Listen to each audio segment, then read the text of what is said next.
आदरणीय पूजनीय बाबा महाराज सातारकर यांना श्री बाळासाहेब कातुरे हे पुष्पहार अर्पण करतील.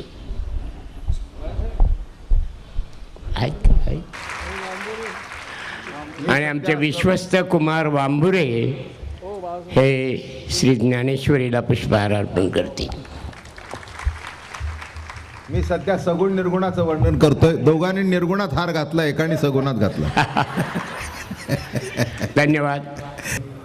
ज्ञानेश्वर महाराज की जय, तुकाराम महाराज की जय, सद्गुरुदादा महाराज अप्पा महाराज की जय, श्री गजानन महाराज की. नमो शतबोध विदग्धा विद्यारविंद प्रबोधा पराप्रमेय प्रमदा विलासिया. नमो संसार तमसूर्या अपरमित परमवीर्या तरुण तरतूर्या लालनलीला. नमो जगदखिल पालना मंगलमणि निधाना सज्जन वन चंदनाराध्यलिंगा. नमो चतुरचित्त चकोर चंद्रा आत्मानुभव नरेंद्रा. श्रुतिसार समुद्रा मन्मथ मन्मथा. नमो सुभाव भजनगेश्वरी जरी मुखिया ते अंगीकारी तो वाचस्पदेसी करी प्रबंध होणा. हात ठवा जयावरी झळके की हा पद्म कुरुमाथा पारुखे. तो जीवच परितुके महेशेशी एवढे जे महिमेच करणे ते वाचावळे वाणमी कवणे. काय सूर्याचंगा उठणे लाविदतासे केवता कल्पतरुवरी फुलवरा. कायसेनी पाहुणे वृक्षरसागरा कवणे वासी कापुरा सुवासुदेव.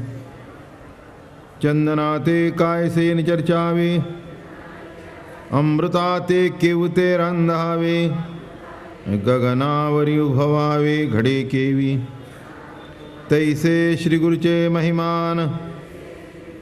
आकळिता के असे साधन ते जाणो निमियान मन निवांत केले. जरी प्रज्ञेचे अथिलेपणे श्री गुरु सामर्थ्या रूप करू म्हणे. तरी ते मोतिया भिंग देणे तैसे होईल. साडे पंधरिया रजतवणी तैशी स्तुतीची बोलणी. उगयाची माथा ठेविजे चरणी हेची भले. पुंडलिकावरती हरिविठ्ठल श्री ज्ञानदेव तुका ज्ञानेश्वर महाराज तुकाराम महाराज सद्गुरुदादा महाराज पा महाराज.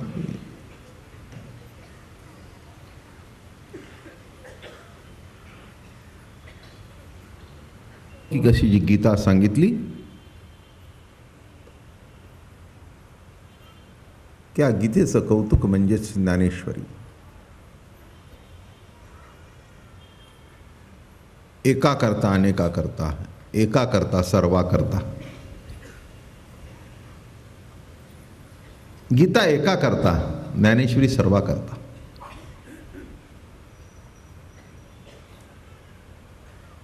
पण गीतेचा उद्देशच असा होता की एकाला सांगावी आणि सर्वापर्यंत पोचावी.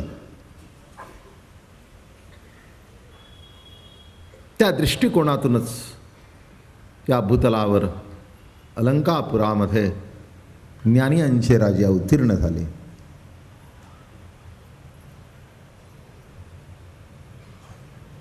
आणि गुरु आज्ञेप्रमाणे जे निरूपण करायला सुरुवात केली त्या पहिल्या ओळीवर आपण गेली 3 दिवस विवरण चालू आहे. ओम नमो ज्याद्या वेद प्रतिपाद्या जय जय ससंवेद्या आत्मरूपा.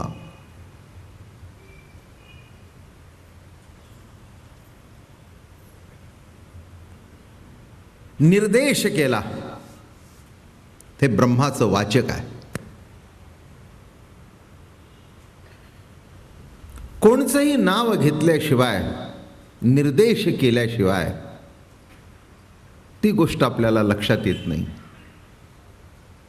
काही वेळेला असं होतं, घरातली वस्तू आपल्याला असते, पण काही वेळेला आपल्याला नावं आठवत नाहीत. मग आपण म्हणतो ती घे, ती ती ती ती ती नाही रे त्याच्यावरची, नाही नाही त्या खालचं. मग मुलगा म्हणाला, अहो बाबा नमकी सांगा ना काय पाहिजे. अरे ते तर आठवत नाही मला नाव, त्याला काय म्हणतात. कळलं का?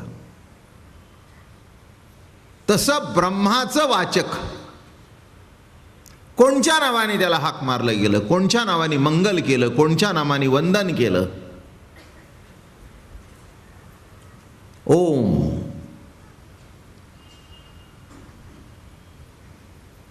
नुसता नामाचा उच्चार केल्याबरोबर त्याच्यामध्ये मांगल्य निर्माण होतं. हे त्याचं सामर्थ्य आहे.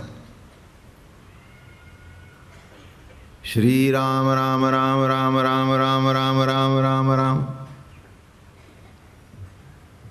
जसे हे सगुण आकाराचं नाव घेतल्याबरोबर, राम शब्द म्हटल्याबरोबर, कृष्ण शब्द म्हटल्याबरोबर तिथे एक पावित्र्य निर्माण होतं. विठ्ठल विठ्ठल विठ्ठल विठ्ठल विठ्ठल विठ्ठल विठ्ठल, एक मांगल्य निर्माण होतं. तसं सुरुवातीला निर्गुण ब्रह्माला कोणत्या नावाने हाक मारावी, जेणेकरून ब्रह्माचा अबोला फिटावा, तर ते नाव ओम. मग काल आपल्याला सांगितलं की पुढे सच्चिदानंद वेदाने सुद्धा प्रयत्न केला त्याच्याबद्दल वर्णन करण्याचं, पण नाही जमलं. पाहे पा जाणीवेचे निबळे, कोणी वेदापासोनी असे आगळे, की शेषावणी तोंडाळे बोलकी आती, तोही अंथरुणा तळवटी दरे, एरु नेती नेती म्हणून बहुडे, तेत सनकादी काही वेडे पिशे झाले. करिता तापसाची कडसणी, कवणा जवळ ठेवी जे शुळपाणी, तोही अभिमान सांडोनी पायवणी माथावा. शंकर सुद्धा नव्हे नव्हे त्या भगवंताचं वर्णन करण्याकरता जेथ लक्ष्मीचे थोरपण नसरे, शंभूचे तप न पुरे, तेथ एर प्राकृत हेंदरे केवी जाणवला. शंभूचं तप पुरत नाही, लक्ष्मीची तपश्चर्या पुरत नाही, तेथ इतरांनी वेद तरी काय करू शकतो. म्हणून जयाची थडियेची वेद चुब कळले ठेले, जे वेदाचे बहुसपण, देखीची ना दयाचे अंगण. वेद इतका शहाणा, इतका हुशार, पण त्या ब्रह्माच्या अंगण सुद्धा त्याला दिसलं नाही. म्हणून काल मी म्हटलं, काय नाही ते सांगितलं, पण काय आहे ते सांगितलं नाही. आणि काय आहे ते एकही लक्षण सांगितल्यामुळे त्यालाही गप्प बसावं लागलं. इथे तेच म्हणतात ज्ञानेश्वर महाराज, पै वेदाचे बहुसपण, देखेची ना दयाचे अंगण, तेथील प्रमाण नेणवे वेदासी, हरिपाठ ते जीवजंतूसी केवी कळे. तेथील प्रमाण जे मूळ स्वरूप आहे, जे मूळ ईश्वराचं अधिष्ठान आहे, तेथील प्रमाण नेणवे वेदासी. म्हणून जया श्रुती नेती नेती म्हणती गोविंदोरे, अनुमानेना अनुमानेना. शब्द प्रमाण, अनुमान प्रमाण, शब्द सगळी प्रमाण ही प्रमाण आहेत. काही काही गोष्टी काही शब्द प्रमाणाने सिद्ध होतात, काही अनुमान प्रमाणाने सिद्ध होतात, काही प्रत्यक्ष प्रमाणाने सिद्ध होतात. अशी प्रमाणांची व्याख्या आहे निराळ्या पद्धतीने. काही गोष्टी करता शब्द प्रमाण पुरं होतं. आता हे कायदा शब्द प्रमाणावरच चालतो. केस लॉ म्हणजे काय? शब्द प्रमाण. बुवा ही अमक्या अमक्या अशी केस झाली, हे असं असं झालं, याला काही केस लॉ आहे का? हो, सुप्रीम कोर्टने अमक्या अमक्या केसमध्ये असं सांगितलंय. काय मानलं? ती केस 50-60 वर्षापूर्वीची, कळलं का? ज्यांनी मांडले तेही वर गेले होते, वकिली करणारेही नव्हते, पण केस लॉ होता, शब्द प्रमाण होतं. लक्षात घ्या मी काय म्हटलं ते. काही काही गोष्टीमध्ये माणसं म्हणतात ना, अहो दिलेला शब्द म्हणजे ब्रह्मवाक्य, शब्द प्रमाण. काही कळलं अनुमान प्रमाण असतं.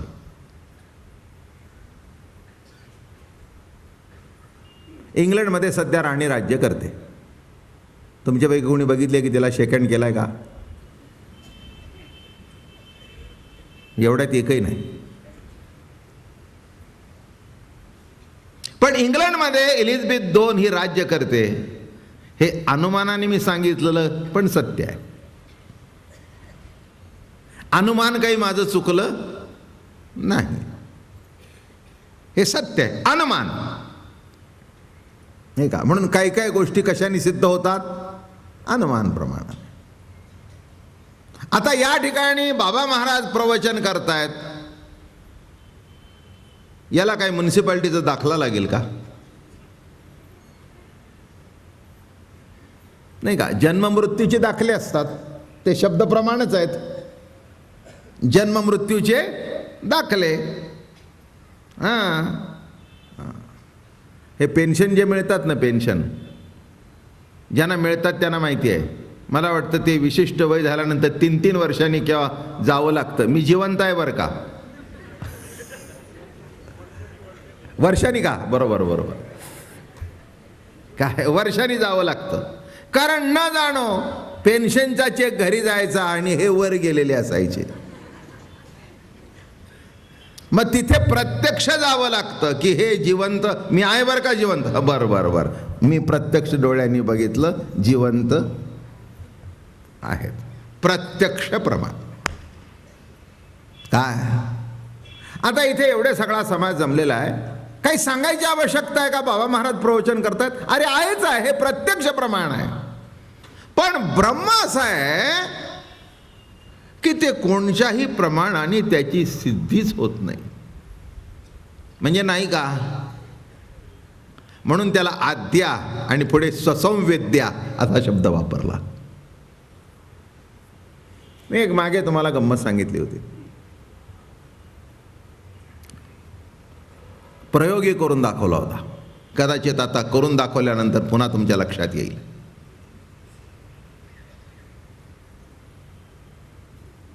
तुळशीचा हार,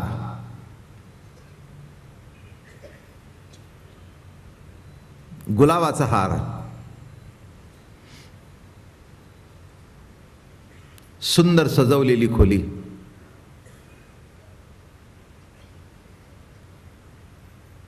उत्कृष्ट जिलेबी, एक उत्कृष्ट असा सोफा सेट,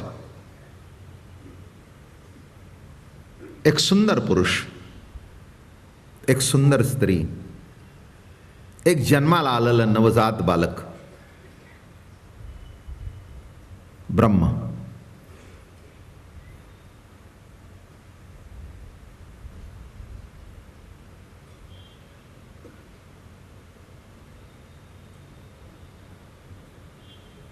काय केलं कळलं का तुम्हाला? मी प्रत्येक शब्द उच्चारल्यानंतर तुमच्या समोर आकार होता, पण ब्रह्म म्हटल्यानंतर खुर्ची, टेबल, प्रत्येक शब्दाचा उच्चार केल्याबरोबर तो आकार तुमच्या समोर आला. पण ब्रह्म म्हटल्यानंतर काय? ब्रह्म ब्रह्म.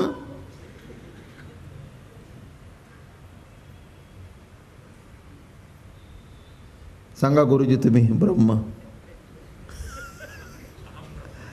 अहम ब्रह्म म्हणजे मी ब्रह्म आहे, हा अहंकार झाला. अहम ब्रह्म अस्मी नाही, ते त्याच्या पलीकडे आहे. बरं का, ते 4 वेदाची 4 महावाक्य आहेत. अयम आत्मा ब्रह्म, प्रज्ञानाम ब्रह्म, तत्वमस्यादी, आणि शेवटी तुम्ही म्हणता अहम ब्रह्मास्मी. म्हणजे ब्रह्म म्हणत असताना सुद्धा अहंकार जर शिल्लक राहिला तर ते सुद्धा पूर्ण ब्रह्म. फक्त फरक एवढाच आहे की तुम्ही अहम ब्रह्म म्हणल्या कारणाने आम्ही तुम्हाला 4थ्या क्लासचा कैदी केला नाही, तर A क्लासचा केला. अर्थ कळला का? एखादा दरोडेखोर हाही कैदीच, पण त्याची कॅटेगरी निराळी. पण राजकीय कारणाकरता, लोककल्याणाकरता एखादा जर गेला असेल तर त्याला काही त्या बेड्या ठोकत नाहीत, त्याला व्यवस्था वगैरे. पण शेवटी गुरुजी कळलं का, कैदीच. 4th क्लासचा असला तरी कैदी, आणि राजकीय असला तरी शेवटी दोघाला एका शब्दानेच विचारलं जातं, आपण केव्हा सुटला.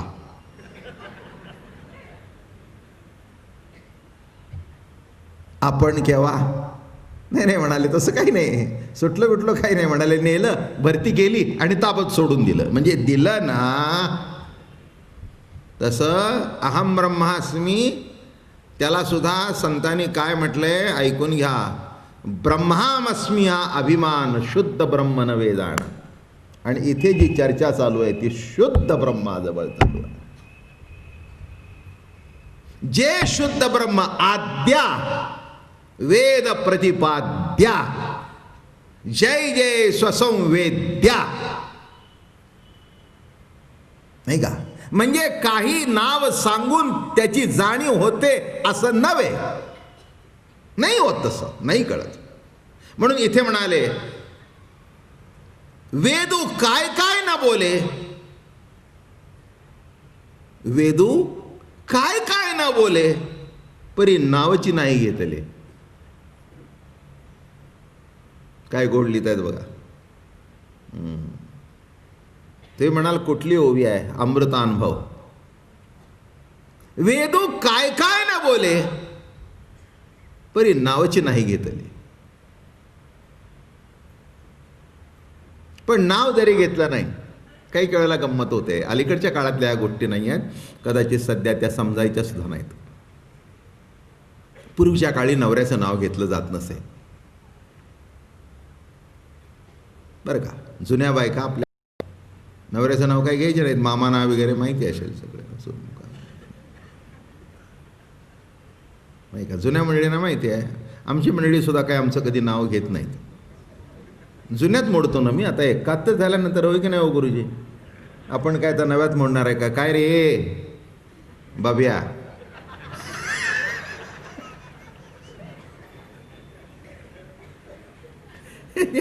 काळ बदलला सध्या. काय, मी एका ठिकाणी गेलो होतो, शेजारी उतरलो होतो, पलीकडे चाललो होतो. ए बाब्या, म्हशासारखा काय बसलाय, उठ जाऊन दूध घेऊन ये.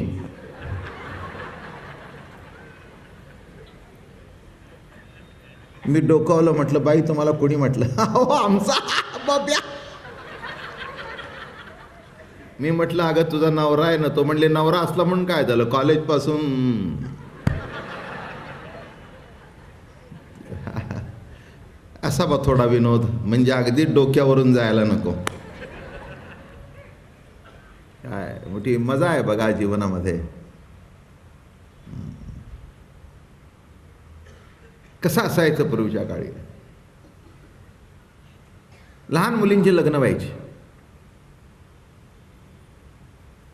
आणि मग ती 8-9 वर्षाची, तेव्हा हे कायदे नव्हते आपल्याकडे आहेत ते. 16 वर्षे, 18 वर्षाची मुलगी, 21 वर्षाचा मुलगा, असे कायदे नव्हते. मग लहानपणीच लग्न व्हायचे. मग असेच ती जे मालक आले, ती आली. मग असे 7-8 जण बसले होते. मग तिच्या मैत्रिणी आल्या आळीतल्या बरं का. हो, सदाशिव पेटी, शुक्रवार पेटी, नारायण पेटी. मग ती आपली 7-8 वर्षाची होई ना का, पण अगदी लुगडं बिगडं नेसून खोपा बिपा घातलेली अशी जुनी पुणेकरीण. नवीन नाही. केस असतील तर खोपा घालतील ना.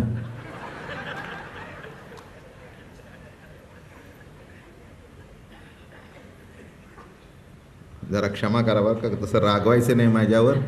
आणि नाहीतर म्हणाल बाबा महाराजांनी असं काहीतरी म्हटलं, आम्ही येतच नाही, असं नका. सॉरी हां, सॉरी हां.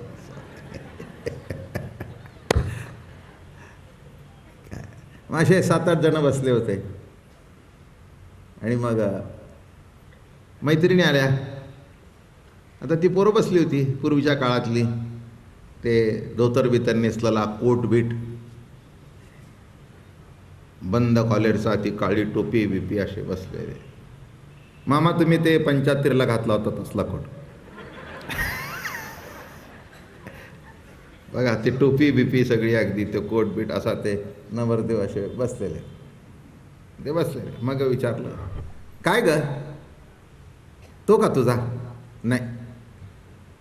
तो का तुझा? नाही. तो का तुझा? नाही. तो का तुझा?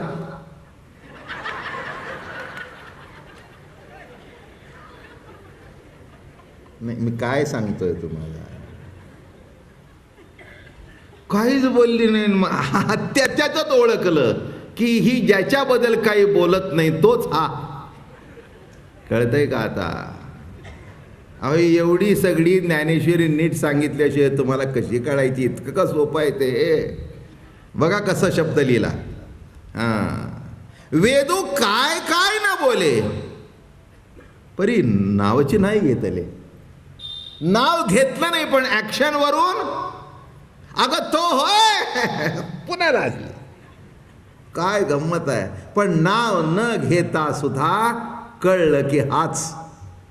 कारण प्रत्येक वेळेला म्हणत होती हा नाही, हा नाही, हा नाही. आणि त्याच्याजवळ गेल्यानंतर आपोआपच तिचं मौन झालं. त्याच्याबद्दल ती काहीही बोलू शकली नाही. म्हणून नीट लक्षात घ्या, पूर्वीच्या काळी नवऱ्याचं नाव असं घ्यायचं नसायचं. मग ते केव्हा तरी बरं का, लग्न कार्यामध्ये घ्या म्हटल्यानंतर 10 वेळा घेऊ घेऊ, खरंच. आणि उगीच त्या अंगठ्याने मागटी उकरत उकरत उकरत उकरत उकरत उकरत उकरत मग आपलं काहीतरी घ्यायचं. जाऊ दे, मी घेत बीत नाही. तुम्हाला वाटलं होतं आता महाराज काहीतरी नाव घेऊन दाखवतील. काय काय काय काय. अहो, मी घेतलं नवऱ्याचं नाव तर शोभून दिसेल का?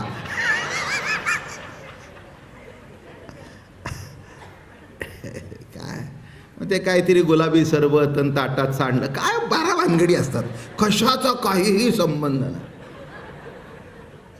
आता ते कुठलं गुलाबी सरबत आणि काय ते, आणि ते ग्लासात भरलं आणि हिचं प्रेम उतू गेलं. सगळी अशी एकंदर गंमतच गंमत. मी काय सांगतोय कळलं का? ओवी नीट लक्षात घ्या.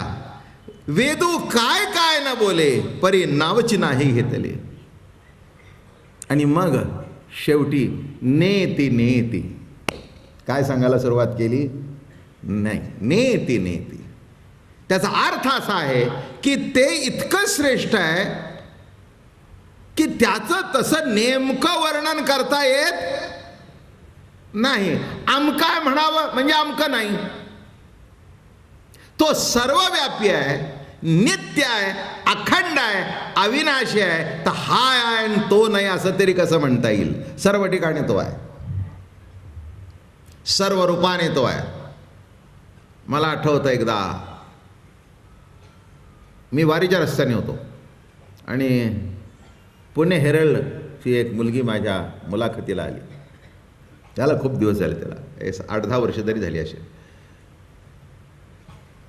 कुठेतरी मला वाटतं वेळापूरला बसलो होतो आणि माझी मुलाखत वगैरे घेतली. त्या हुशार होती मुलगी.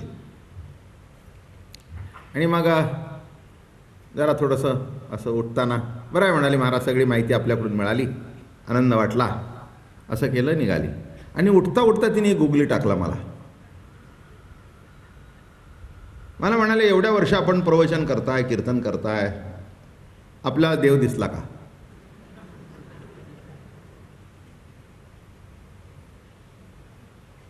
तिने जेवढ्या जोरात विचारलं तेवढ्या जोरात उत्तर गेलं. हो म्हटलं, दिसलाय ना, सध्या तुझ्या रूपाने माझ्यासमोर उभा आहे, पण जरा खवचटपणा करतोय. तुम्हाला सांगू ती अशी ओढली. माझं बोलणं कळलं का? सर्व रूप जर त्याचंच आहे तर देव दिसला काय? तूही देवच आहेस की काय? ते म्हणाले माझा विचारण्याचा हेतू, आता तुझा हेतू तुझ्याकडे ठेव, मला तूच देव दिसतेस, पुढे काय म्हणायचंय? असं कोणी सांगितलंय की विशिष्ट आकार देवाचा आहे? आम्ही आमच्या सोयीकरता तो आकार केला. गणपती म्हणजे असा, कृष्ण म्हणजे देहुडा चरण, राम म्हणजे धनवडधारी, विठ्ठल म्हणजे असा. हे आम्ही केलं. पण हे बघा, कृष्णाचं वर्णन करताना ज्ञानेश्वरी महाराज एका शब्दात हे सगळं सांगून टाकतात. म्हणले कृष्ण बोलला, पण कोण कृष्ण बोलला हे कसं सांगितलं कळलं का? सर्व रूप रूपसे, सर्व दृष्टी डोळसे, सर्व देश निवासे, बोलिले श्री कृष्णे. कोण कृष्ण बोलला? सर्व रूप ज्याच्यात आहेत तो, सर्व दृष्टी, सर्वांना दृष्टी ज्याच्यामुळे मिळते तो, सर्व देश निवासे, बोलिले श्रीकृष्णे. तर आता इथे कुणाचं रूप देवाचं नाही म्हणून विशिष्ट एक ठिकाणी आहे म्हटलं की दुसरीकडे नाही झाला. म्हणून जे जे देखो जाय दिठी, ते ते आत्मत्वाची उठी, बाप गुरुवाक्याची कसवटी, दृश्याचे पोटी परब्रह्मनांदे. तेव्हा वेद प्रतिपाद्या, वेदाने त्याचं प्रतिपादन केलं, वर्णन करता आलं नाही. काल सांगितलं, पुन्हा करतो. सध्या बाबा महाराजांची प्रवचनं गणेश क्रीडामध्ये चालू आहेत. हे प्रतिपादन झालं. काय सांगितलं? आपलं ते ओम ओम बदल जरा पुढे सांगा की काय? ती मुलगी लाजली, बरं आपजून पुढे सांगा की काय? माझं म्हणणं कळलं का? की इथे जसं मौन धरलं जातं म्हणून या ठिकाणी वेदाने प्रतिपादन केलं. पण एक गंमत अशी आहे, काही काही लोक म्हणजे हे मीमांसक आहेत, जैमिनी आहेत, त्यांनी वेद फक्त कर्मपरच आहेत असाही अर्थ केलेला आहे. वेदामध्ये कर्मकांडाला प्राधान्य आहे हेही मान्य करावं लागतंच. सध्या ते कर्मकांड कोणी करत नाही, ही वस्तुस्थिती आहे. यज्ञ याग होम अमक तमक. पण एक आहे, ते कर्मकांड करण्यामध्ये हेतू काय होता? हेतू देवाची प्राप्ती नाही, हेतू स्वर्गाची प्राप्ती. आणि स्वर्गाची प्राप्ती काही पूजा अर्चा करण्याकरता नाही. काय स्वर्गाची प्राप्ती काही पूजा अर्चा करता होती? नव्हे, अप्सरे करता होती. हे नीट लक्षात ठेवा. म्हणून दिसायला जरी धार्मिक कर्म दिसत होतं तरी त्याचा हेतू धार्मिक नव्हता. 100 यज्ञ केले, प्रमाणच आहे ज्ञानेश्वरीमध्ये. 9 स्वर्गाधिपती झाला, शेकी राठी थांबावला, भुजंगत्व पावला, नेणसी काही. शेवटी भुजंग झाला, घाई झाली त्याला, इंद्रराणी केव्हा मला भेटते म्हणून. बघा, दुसऱ्याची बायको. इंद्राणी कोणाची? पहिल्या इंद्राची बायको. ते स्वर्गातला नेम काय निराळा होता. बायको गडी माणसं अमकं तमकं. इंद्र झाला की बायको सुद्धा त्याच्या नावावर. आता इंद्राणी म्हणजे अतिशय देखणी. त्याला असं वाटलं हा इंद्र झाला नहुष, आता ती केव्हा भेटते? तो पहिला इंद्र म्हणला आता तू मला सोडून जातेस, माझं कसं होईल? जाऊ द्या, मोठी कथा आहे, जाऊ दे, काही सांगत नाही. शेवटी तिने सांगितलं की मी तुम्हाला येऊन भेटते, पण अशा वाहनात या की आजपर्यंत कोणी आणलं नाही. तिथे सप्त ऋषी होते. सप्त ऋषीला पालखीला झोपलं आणि हा पालखीत बसला. जाता जाता सरपणाचा पाय लावला, डोकं फिरलं त्याचं. ऋषींचं डोकं फिरलं. म्हणाले कुणाला सर्प म्हणतोस? तू सर्प होशील. 100 यज्ञाचं पळ. माझं म्हणणं कळलं का? 9 स्वर्गाधिपती झाला म्हणजे कितीही कर्म. एक मी तुम्हाला सांगतो, कर्मकांड आमच्या गुरुजींना माहिती आहे, इतकं सोपं नाही.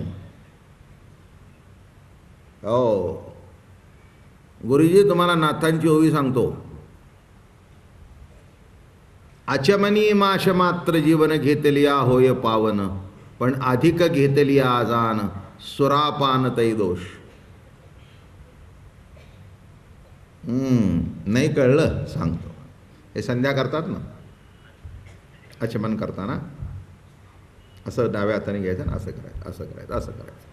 मग ते पळीचा खड्डा जो असतो ना, तो विशिष्ट पद्धतीचा असावा लागतो. माश मात्र जीवन म्हणजे उडीद, काळा उडीद आहे ना, तो कंप्लीट बुडता कामा नये आणि शिल्लक राहता कामा नये, एवढंच पाणी त्याच्यात राहावं. एखाद्या वेळेला समजा उन्हाळ्याचे दिवस आहेत,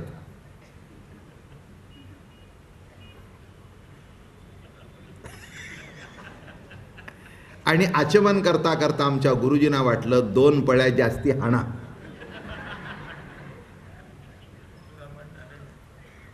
आयुष्यात जी कधी पिला नाही तुम्ही, ती पिल्याचा दोष लागतो. किती अवघड आहे बघा हे. आचमनी माश मात्र जीवन घेतले होय पावन, पण अधिक घेतली आजाण सुरापान तै दोष. हे कर्मकांडाचे नियम आहेत, इतके अवघड आहेत. ते प्रत्येक शब्द अबद्ध पडता वेद, दोष बाधती सुबद्ध, नाम पडता अबद्ध, श्रोते होती शुद्ध परमार्थता. किती सुंदर ओवी आहे बघा, नाथ भागवत. अबद्ध पडता वेद, वेदाचा चुकीचा उच्चार केला तर पाप लागतं, पण नाम वेडवाकडे घेतलं तरी पुण्य लागतं.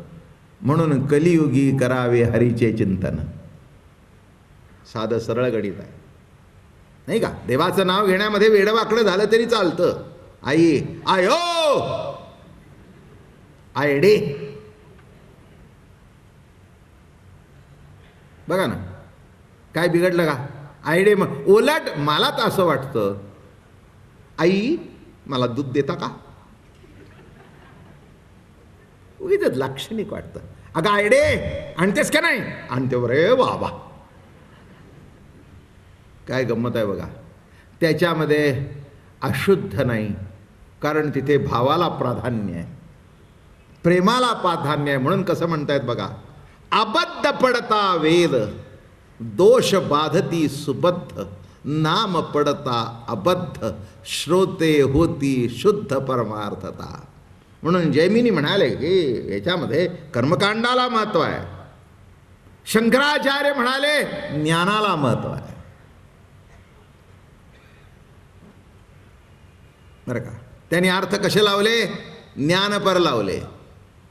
आपल्याकडे सुद्धा आपण विवरण करताना सांगतो, लोकमान्य टिळकांनी कर्मपर अर्थ लावला, शंकराचार्यांनी ज्ञानपर अर्थ लावला, आणि ज्ञानेश्वर महाराजांनी भक्तीपर अर्थ लावला. भक्ती सगळ्याचा स्थायी भाव आहे. एक लक्षात ठेवा, कर्माचं प्रतिपादन करणं म्हणजे कर्मावर असलेली भक्तीच ना. ज्ञानाचा सिद्धांत अठ्ठासाने मांडणं म्हणजे ज्ञानावर भक्तीच ना, आणि भक्तीवर भक्तीच ना. तेव्हा नीट लक्षात ठेवा, भक्ती ही सर्वाचा अंतरंग आहेच आहे, अंतरंग आहेच आहे. मी गंमत म्हणून सांगतो, जेवढे हे वेदमंत्र म्हणणारे असतात, माफी मागून बोलतो, एखाद दुसऱ्याला त्याचा अर्थ कळत असेल. बरोबर आहे ना गुरुजी? म्हणजे तुमची साक्ष असली म्हणजे कोणी मला पुन्हा डिवचायला नको. कोणी जर काय म्हणलं तर जाऊन त्यांना विचारा. आपल्याला तर काही येतच नाही, आपल्या पुढे जे येतं ते आपल्या पुढे आहे. नुसते बरोबर बोलले बघा. तेच म्हणतायत नुसती पोपट पंची, याच्यापेक्षा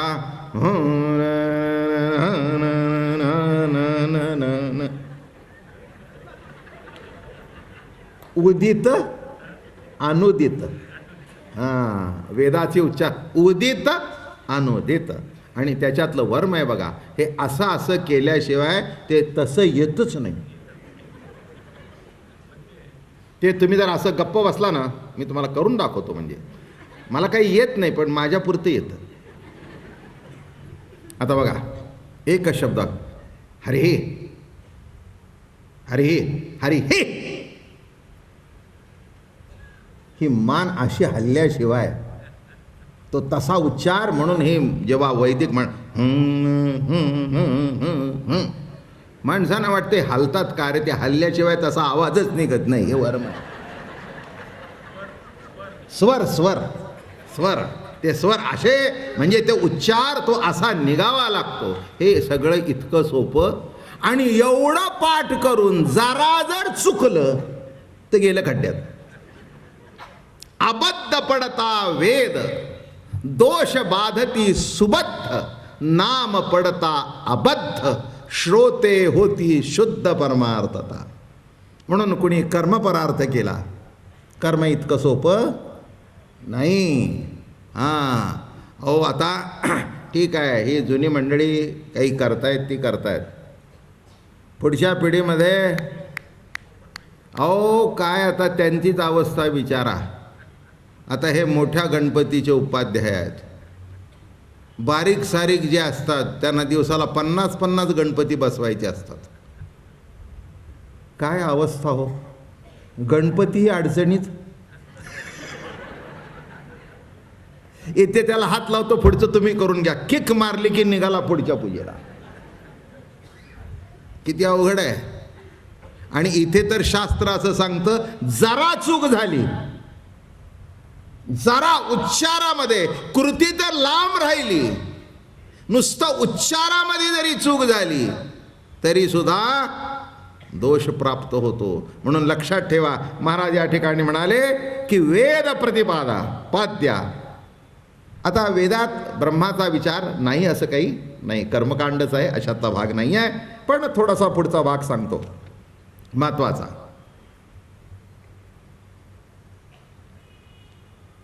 वेदामध्ये काही लोकांना अधिकार आहे, काही लोकांना अधिकार नाही. हे साधं सरळ गणित आहे, त्याच्यामध्ये काही विशेष काही बाबा महाराज काही नवीन सांगतायत असं काही नव्हे. वेदवाक्य कुणी म्हणावं कुणी म्हणू नये याला काही नेम आहे. म्हणून ज्ञानेश्वर महाराज म्हणाले तो कृपण आहे. साधं सरळ गणित आहे, त्याच्याबद्दल काही म्हणजे त्याचे दोष काढले वगैरे असं काही नाही आहे. जेव्हा बायको म्हणते यांच्या हातून न दमडी सुटली तर नशीब समजायचं. काय तो म्हणला माझी निंदा केली. अहो म्हणले निंदा केली काय, 30 वर्षात तुम्ही अख्खी 100ची नोट मला कधी दिली नाही. हा जर माझा अनुभव आहे तर निराळं काही बोलायचं काही कारण आहे का. आहे ते सांगितलं, काही चुकीचं आणि दिलं तर 10 वेळाला विचारून घेता 4 आणि कमी कसे, 4 आणि कमी कसे, कशा करता सांगतोय मी. नीट लक्षात घ्या मंडळी की काहीला अधिकार होता, काहीला अधिकार नव्हता. पण तोच वेद ज्ञानेश्वरीच्या जेव्हा पोटी निघाला तेव्हा त्याचा अधिकार मात्र सर्वांना प्राप्त झाला. वेद प्रतिपाद्या जय जय ससंवेद्या आत्मरूपा देवा तूची गणेशू. आता इथे महत्वाचा भाग आहे स्वसंवेद्या. आत्मरूपा स्वसंवेद्या, पहिल्यांदा स्वसंवेद्या सांगतो. स्वसंवेद्या शब्दाचा अर्थ असा आहे कोणी सांगून कळणार नाही, स्वयंप्रकाशी आहे. एक ओवी सांगतो म्हणजे कळेल. अगा सूर्योदय झालिया, सूर्य सूर्यची पहावा धनंजया, देवी माते भजावया मीच हेतू. काय कळलं, सोपी ओवी आहे. सूर्योदय झाला, सूर्योदय झाल्याबरोबर एक माणूस 6 सेलची बॅटरी घेऊन निघाला. त्याला विचारलं महाशय आपण कुठे निघाला. म्हणाला बाबा महाराज आपल्यासारख्याला कळू नाही याचं मला आश्चर्य वाटतं. नाही म्हटलं रात्रीचं असतं तर गोष्ट निराळी, सूर्य असा तळपतोय तुम्ही 6 सेलची बॅटरी घेऊन निघालाय. म्हणला कळत नाही का सूर्याला बघायला. आता आपल्याला काय करायचं बघ म्हटलं. अहो 6 सेलची बॅटरी अंधारात लावली तर इथे उजेड करते, ती बटणं दाबून दाबून थकला पण ती पेटल्यासारखी वाटेनाच. सिद्धांत सांगू का? सूर्याला पाहायचा असेल तर सूर्याच्या प्रकाशातच पाहावा, तसं ज्ञान सत्तेला जाणायचं असेल तर ज्ञानाच्या प्रकाशातच पाहावे. त्याला जाणण्याकरता दुसऱ्या प्रकाशाची गरज. सूर्योदय झालिया सूर्ये सूर्यच पहावा धनंजया, तेवी माते भजावया मीची हेतू ससंवेद्या. शब्दाचा अर्थ सांगतो.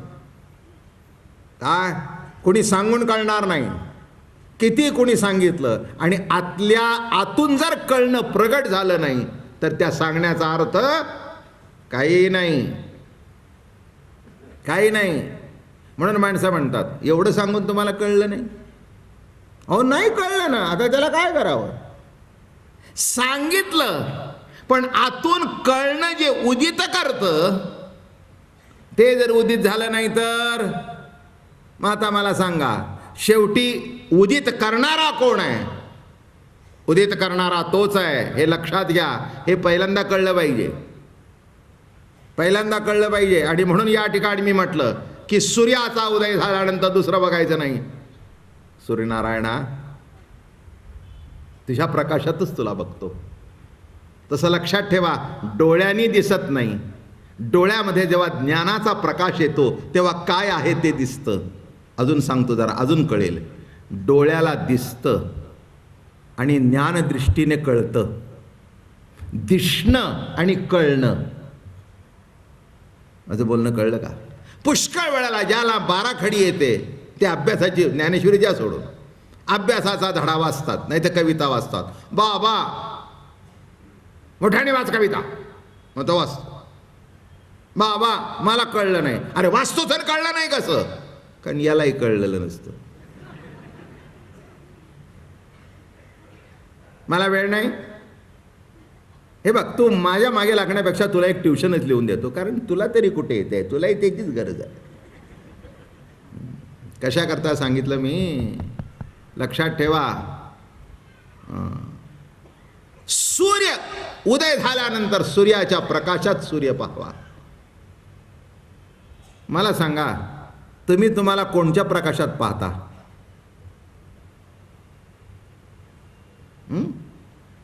एक सांगू का, तुम्ही जगालाही दिसला नाही आणि तुम्हालाही दिसला नाही अंधारात, म्हणून तुम्ही नाही का? अंधारात दिसला नाही, मग तो म्हणाला ज्या अर्थी मी मला दिसत नाही त्या अर्थी मी. दुसरा म्हणला पण तुला दिसत नाही हे तरी दिसतंय ना. काय म्हटलं? अरे तुला दिसत नाही हे तरी येडं दिसतंय ना. मग दिसत नाही हे सुद्धा दिसणंच आहे की. नीट लक्षात घ्या मी काय म्हटलं ते. फार सुंदर विषय. काही देवाची इच्छा आहे बरं का, की गणपती सांगावा आणि मलाही तो जमतोय, नाहीतर अवघड आहे ते विषय, इतके सोपे. ते बाकीचं सांगणं निराळं, इथून पुढचं अगदी गुरुस्तुतीपासून सांगणं, पण ह्या गणपतीच मोठा अवघड आहे. गणपती सगळ्याचा अर्क आहे. अर्क म्हणजे कळलं का? इसेन्स, सारभूत, सार. बरं का, आमसुलाचं सार करतं की नाही? काय मग आमसुलाच्या सारामध्ये चोथा फेकून द्यायचा आणि खाली राहतं ते सार. अत्तरामध्ये काय असतं? गुलाबाचं अत्तर, त्याच्यात एक तरी गुलाबाची पाकळी दिसते का? पण कितीतरी गुलाबांच्या पाकळ्यांचा चुरा करून त्याच्यातून तो अर्क काढला जातो. तसं हा गणपती ज्ञानेश्वर महाराजांचा त्यांच्या स्टँडर्डचा आहे. आणि म्हणून इथे म्हणाले ससंवेद्या. दुसरा, परंतु ब्रह्म दृश्य किंवा ज्ञेय नसल्यामुळे प्रत्यक्षाचा त्याच्या ठिकाणी उपयोग नाही. काय म्हटलं लक्षात नसेल आलं? प्रत्यक्ष प्रमाणाचा त्याचा उपयोग होत नाही. का? दृश्य नाही. दृश्य वस्तू ही बघा, बाबा महाराज दृश्य हे बघा. म्हणजे दृश्य वस्तू प्रत्यक्ष प्रमाणाने सिद्ध करता येते, पण अदृश्य परमात्मा. एक मला प्रमाण आठवलं सुंदर. तुकाराम महाराज म्हणतात, रवी दीप हिरा दाविती देखणे, पण अदृश्य दर्शने संतांजिया. रवी दीप हिरा काय दाखवतो? काय दाखवतो? दिसतं ते. रवी दिसतं ते, चंद्र दिसतं ते, पण दिसतं ते ज्याच्याने दिसतं तो कुठे दिसतो? तो आत्मप्रकाश आहे. त्याची एक दिवस जाणीव होते. चला, एक कितीतरी गोष्टी आहेत, त्याच्यातली एक सुंदर गोष्ट सांगतो. तुम्ही तुमच्या याच्यात अडकल्या कारणाने जे दिसायला पाहिजे ते दिसत नाही, एवढंच आहे. तुमच्या दृष्टीचे विकेंद्रीकरण झाल्या कारणाने जिथे दृष्टी स्थिर व्हायला पाहिजे तिथे झाली की दिसतं. बरं का? असं सांगतात. त्या रवींद्रनाथाने एक सुंदर कविता गीतांजलीमध्ये लिहिलेलं आहे. त्यांनी फार सुंदर लिहिलं आहे. ते म्हणाले, काय झालं, एक दिवस हुगळी नदीमध्ये, आणि त्यांच्याकडे त्या अशा कवर असलेल्या बोटी असतात बघा, अर्धा कवर असलेल्या. तुम्ही बघितलं असं अर्ध कवर आणि बोट असते. आणि पौर्णिमेची रात्र होती आणि ते दिव्याच्या प्रकाशात काहीतरी लिहित होते. दिव्याच्या प्रकाशात लिहित होते. त्यामुळे बाहेरचा चंद्रप्रकाश दिसला नाही, पण ओघाने असं झालं, फटकन तो दिवा विझला आणि सबंध त्यांची ती खोली चंद्रप्रकाशाने भरून गेली. ते म्हणाले, एवढ्या वेळाच पौर्णिमेचा चंद्र आहे, पण मला का दिसला नाही? तुमची नको ती पंती पेटली आहे ना आतमध्ये. तुमचा नको तो दिवा विझल्याबरोबर आहे तो प्रकाशाचा झोत आतमध्ये आला. तसं तुम्ही म्हणताय, मी आमका, मी तमका, मी तमका, हे उगीच कुठे कुठे कुठे कुठे पिच पिच पिच पिच दिवे करतायत बरं का. त्याच्याकरता ज्ञानाच्या प्रकाशे वर्तती हे जग. ज्ञानाचा प्रकाश आहे, स्वसंवेद्य आहे. कुणी सांगण्याची आवश्यकता नाही, कळण्याची आवश्यकता नाही. एक लक्षात ठेवा, कळणं न कळणं ज्याच्याने आहे तो हा प्रकाश आहे. कळणं हेही कळणं आहे आणि कळलं नाही हेही कळलं आहे. काय म्हटलं मी? कळलं हेही कळलं आहे आणि न कळलं हेही कळणं आहे. देखिजे ना न देखिजे, ऐसी दशा जेत निपजे, ते ते दर्शन माझे साचोकारे. एक आमचे महाराज दृष्टांत द्यायचे. त्या खिडकीत माणूस आहे, दिसला, पुन्हा तो बाजूला गेला. काय म्हणले, तो माणूस आहे का? म्हणले नाही.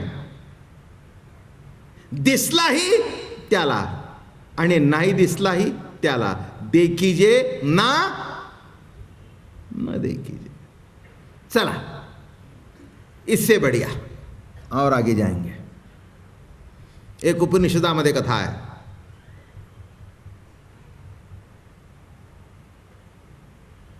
याज्ञवल्क्य ऋषींच्याकडे एक शिष्य गेला.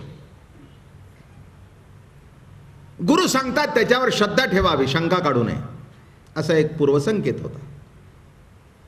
अजूनही आहे आणि असणं आवश्यक आहे. कारण शेवटी कोणाच्या तरी शब्दावर पक्का विश्वास असावा ना. सगळ्या शंका काढत बसल्यावर कसं जमायचं, नाही का? पाऊल टाकता येणार नाही पुढे. झालं, गेला, दर्शन घेतलं. म्हणले, महाराज आपल्याला एक विचारायचं आहे. सुंदर प्रश्न आहे बघा. या जिवंतपणाची ज्योत कोणची?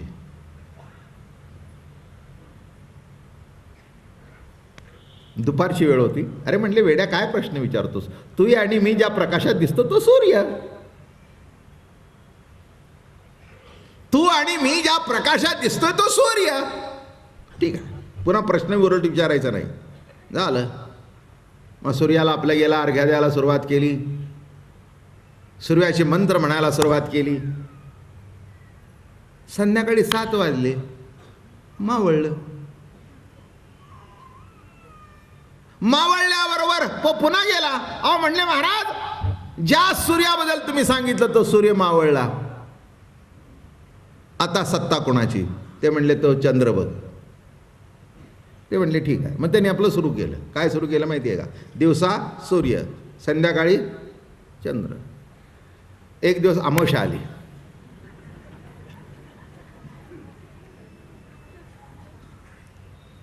काय केव्हा तरी मागे सांगितलं असेल, केव्हा नसेल. काय अमावस्या आली. अमावस्या आल्याबरोबर तो गेला. म्हणला महाराज आज सूर्य नाही, चंद्रही नाही, जीवन ज्योत कोणची? तिथे एक कंदील पेटलेला होता. ते म्हणले हे बघ, ज्या प्रकाशात तूही दिसतोय, ज्या प्रकाशात मी दिसतोय, हे कंदील ही ज्योत. त्यांनी आपली फुलं आणलीच होती, लगेच गंध बिंद. पण काय घडलं? तितक्यात असा जोरात वारा आला. त्या वाऱ्याच्या आघाताने तो कंदील उलटा पलटा होऊन तेही विझलं. म्हणले महाराज आता सूर्य नाही, आता चंद्र नाही, आता दिवा नाही, आता जीवन ज्योत कोणची? ते म्हणले दिवा गेला, हे कोणच्या प्रकाशात तुला दिसलं? निर्वातीचा दिपू सर्वथा नेणे कंपू. झिलमिल निशिदिनी चमके, नजर नावे आत्मज्योतिष साले, काय को बाचत पोथी. कबीरजी मोठ्या गमतीने म्हणतात, ही आत्मज्योत आहे, ती प्राप्त होत नाही, ती प्राप्त आहे. प्राप्त झाली या शब्दाचा अर्थ एक दिवस कळतं, ही प्राप्त आहे. मिळालं नाही, प्राप्त आहे एवढं कळतं. कळण्याकरता परमार्थ आहे, प्राप्त होण्याकरता नाही. आता बोलणं कळलं का? कळण्याकरता परमार्थ आहे, प्राप्त होण्याकरता नाही. आहेच आहे, आहेच आहे. हां, ते कळणं उदित झाल्याबरोबर बरोबर आहे. म्हणून एक लक्षात ठेवा, आत्मज्ञान म्हणजे आई ते ज्ञान. मिळतं ते नव्हे, मिळतं ते जर आत्मज्ञान. जर सत्य आहे ते ज्ञान कोणाचं? काही बाजारात विकत मिळतं का? जे विकत मिळते ती माहिती, ज्ञान विकत मिळत नाही. ज्ञान तुमच्याजवळ ससंवेद्य आहे, ते तुमच्याजवळ आहे. म्हणून तू कसा आहेस? ससंवेद्य, स्वतःचा वेद्य आहेस. एक लक्षात ठेवा, इथून जिथपर्यंत जाणीव प्रगट होत नाही तिथपर्यंत 10 वेळा गणित समजून सांगितलं तरी कळत नाही. आणि इथं कळलं. आता मला एकच उत्तर द्या, इतक्या वेळ कळलं नाही कोणाला आणि आता कळलं तरी कोणाला? पहिल्यांदा कळलं नाही हे कुणाला कळलं आणि आता कळलं हे कुणाला कळलं? काय म्हटलं मी? इतक्या वेळ कळलं नाही हे कुणाला कळलं आणि आता कळलं हे कुणाला कळलं? म्हणून कळे न कळे त्या धर्म, न कळे ते कळो येईल उगले, न भेटे ते भेटो येईल आपण. लक्षात ठेवा, अशी ही जी आत्मसत्ता आहे ती कशी आहे? तरी नेय ऐसे म्हणणं. लक्षात ठेवा, हे दृश्य जगत पुष्कळ सांगण्यासारखं आहे. ओघामध्ये सांगेन आणि मी तशी काही घाई बी करणार नाही, आरामात सांगेन. कदाचित योग असेल गणपतीचा तर महिनासुद्धा जाईल. काय माझ्या हातात काहीच नाही आहे. मी खरंच सांगतो, माझ्या हातात काही नाही आहे. किती सांगायचं किती नाही काहीही तसं ठरवलेलं नसतं. फक्त ज्ञानेश्वरी उघडून ठेवतो, एखाद दुसऱ्या ओव्या असतात समोर, महाराज सुचवतात आणि मी तुम्हाला सांगतो, याच्यापेक्षा दुसरं काही. म्हणून मी सांगू शकणार नाही. जर लिहून काढलं असतं व्याख्यान तर सांगितलं असतं, इतके शब्द इतके मिनिटात होतात. मलाच माहिती नाही, म्हणून किती दिवस सांगीन हेही सांगता येत नाही. 10 दिवसात संपेल, 15 दिवसात संपेल, नाहीतर 13 तारीख संपेल. हो, तसं काही नाही. पण जे सांगेन ते पूर्ण सांगेन. आता ठरलंच आहे ना सांगायचं, तर अर्धवट का सांगू? म्हणून पहिल्यांदा एक एक शब्द येईल याच्यावर एक गोष्ट सांगतो आणि आजचं प्रवचन पुरं करतो. हे दासोपंत ज्यांनी पासोडी लिहिली आंबेजोगाईला बघा, त्या भागात दासोपंत होऊन गेले. ते म्हणले, काय म्हणाले ज्ञानेश्वरी प्राकृतातली, काय म्हणाले एवढं एवढं लिहिलं, आमचं केवढं आहे खोली भरून. म्हणून दासोपंत आणि नाथ महाराज यांचा परिचय होता. आणि दासोपंत नाथांना भेटायला आले आणि म्हणाले, काय होते तुम्ही ज्ञानेश्वर महाराजांचं महत्त्व सांगता, काय आहे त्या ज्ञानेश्वरीमध्ये.